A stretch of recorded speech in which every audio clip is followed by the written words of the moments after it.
Okay, this is my CPS FOLIO 2 and archival object reflection video. Um, I've created an animatic with the theme of narrative being the basis for the inclusion and repurposing of the CPS works throughout the semester for my archival object. The reason for this is the concept and challenge of producing a narrative out of my assorted works give me the motivation to begin this project. I think I'm drawn to storytelling, and that's what often sparks my creativity. And when I was looking through the projects created this semester, there were consistent themes throughout the work, which are also ripe for the genre of film noir, which is kind of the genre that this video is set in. Um, I'm just briefly going to play the archival objects in its entirety, and then after I'll come back and we'll begin to dissect which parts of the semester's work were included and repurposed into the film.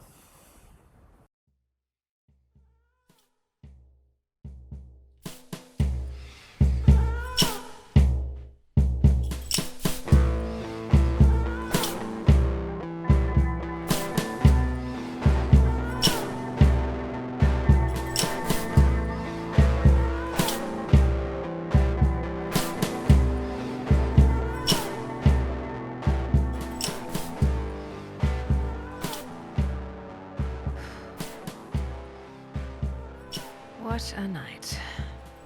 They tell you the life of a detective ain't easy. Last night almost killed me. Still, in the end, I got my man before he got me.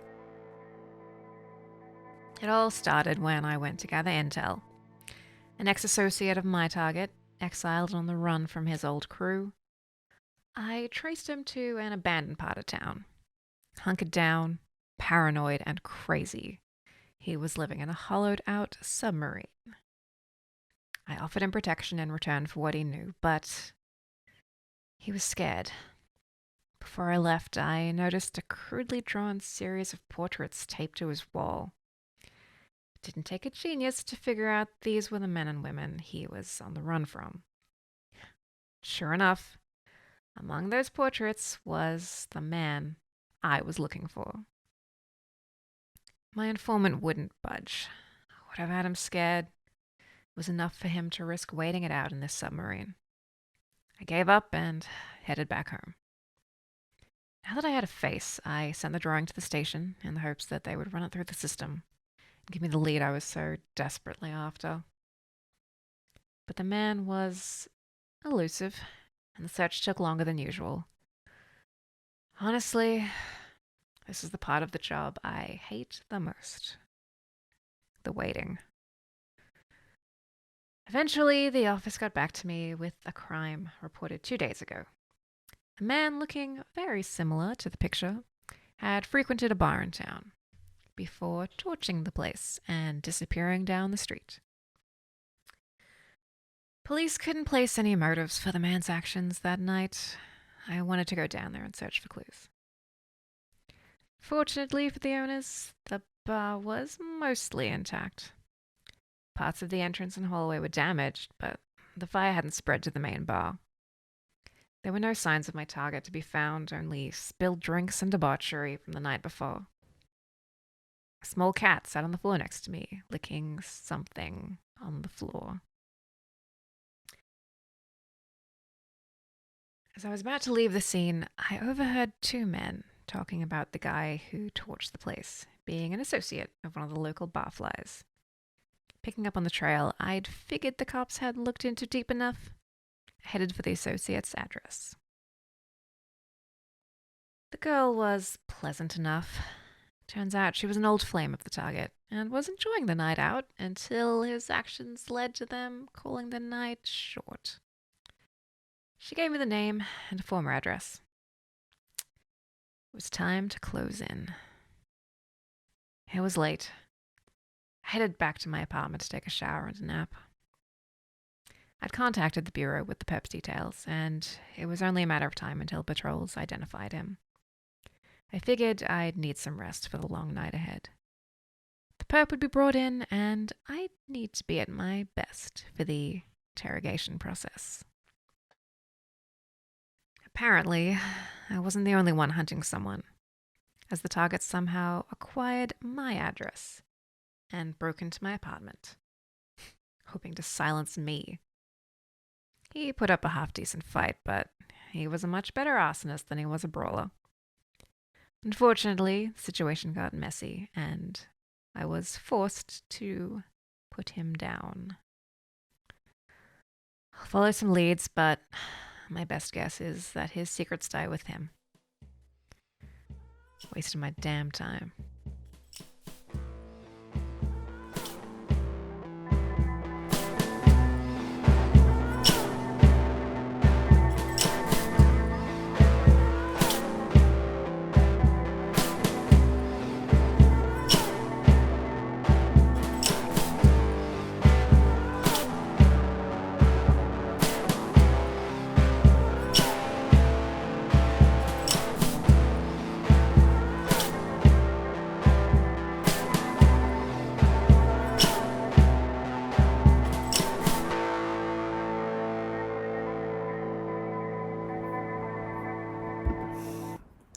Okay, so now just to briefly go through how the various works throughout the semester have been integrated into the final archival object in the animatic.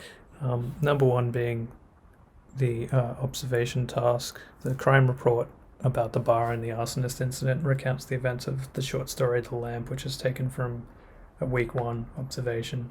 The main antagonist of the archival object is also the main character of the short story. So this was a short story I just composed in the first week based on the observation of a lamp on my street. And that story is basically referenced in the film towards the end when they recount the man who is responsible for torching the bar, which is later investigated. Number two, which I believe is the tinkering.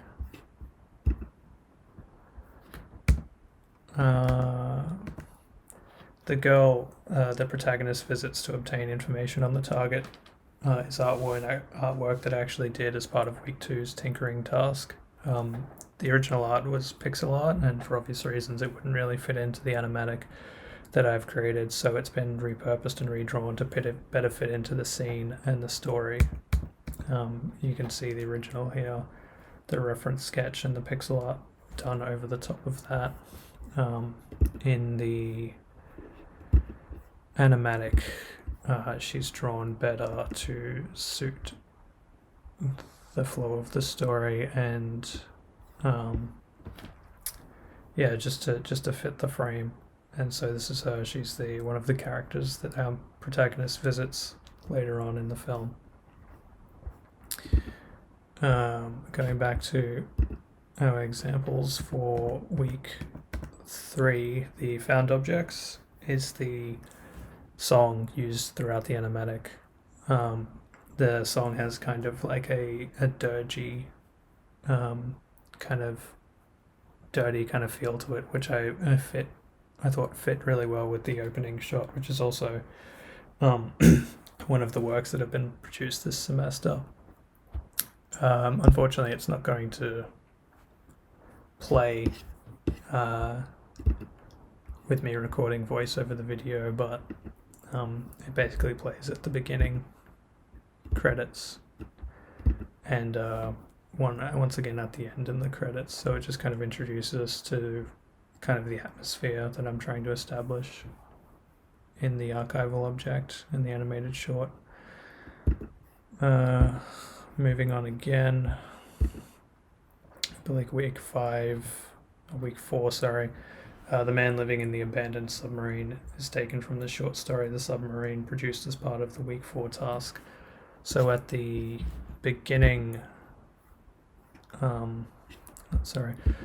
the beginning of the film, the character visits a man in a submarine, and that is taken from the week 4 place, in which I wrote a short story about an isolated man living in a submarine, and that kind of character and his situation is repurposed and kind of slotted in to the short story pretty early on. I think at the beginning, the character goes and visits that reference to the story and engages with the main character of that short story. We see him a couple of times here. Week 6, I think we're up to. That was week 5. Sorry.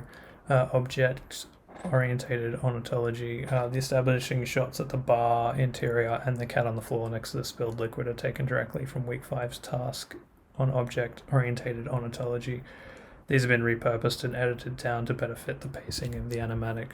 So later on, when our character goes and visits the scene of the crime referred to in the observation short story, I've actually repurposed the shots that I used for that week's task here.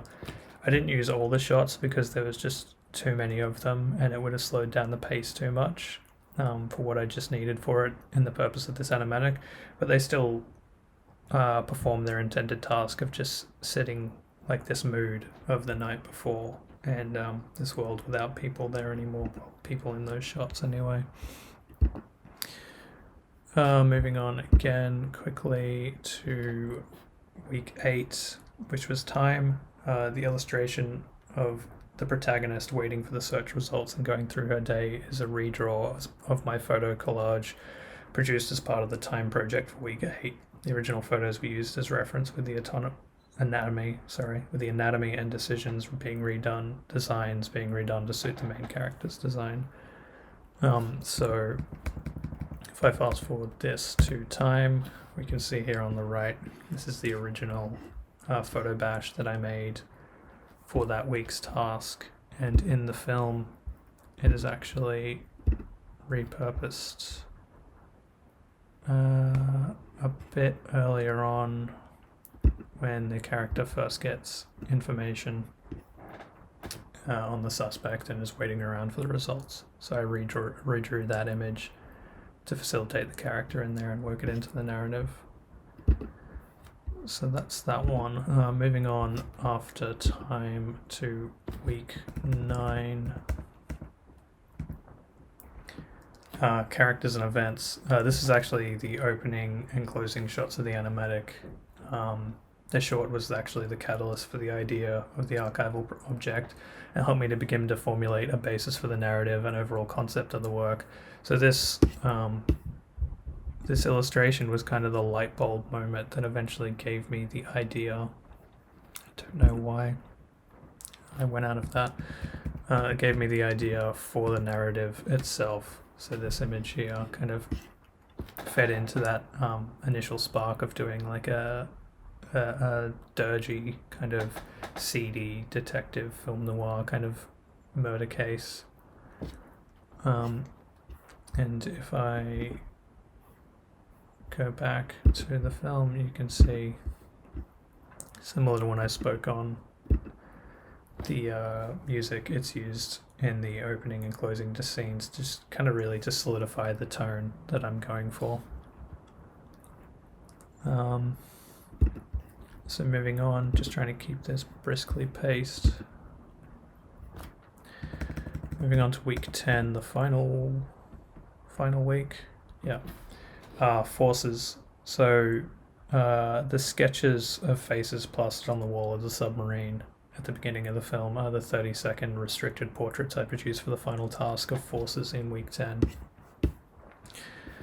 So if I go to week 10,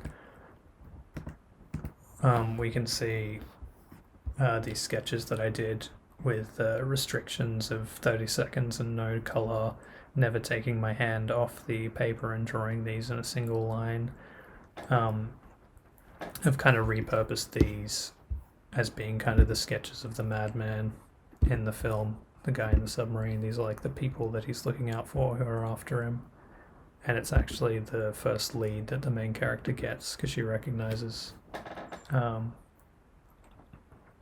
similar drawing of someone that she's after. So there they are there, scattered across the wall. I think that pretty much does it for the works in and out of object and how they've been included through the work. So just moving on to the reflection for this entire project. As mentioned in my previous reflection, the most notable takeaway from this semester of CPS work is the realization that I am often drawn to human psychology and how that influences narrative and my personal creative process. Unsurprisingly, this tendency to cross narratives of my art has found its way to my CPS projects, with some examples arguably being linked in some form to narrative, with every example. I seem to be drawn to storytelling and motivated by art that develops narrative, often through the means of exploring the human condition through individual and or collective experiences. While the creative process of coming up with these ideas was not always enjoyable, the end results of most of them are works that I can look at with some significance in developing my creative approach moving forward. In particular, the found objects work of week 3 and the final archival object itself were extremely trying exercises in frustration and liberation, but the final results of that work make up some of my favourite pieces produced this semester. In the case of the archival object, I enjoyed the process of taking a character from an established world of mine and placing them in a spin-off type scenario of sorts. Working within this genre was creatively stimulating, and I am interested in the possibility of exploring the idea further in future projects, whether in future studios or my own personal works. Furthermore, the semester's work has allowed me to explore further approaches to narrative creation and will be useful during the more contested moments of the creative process moving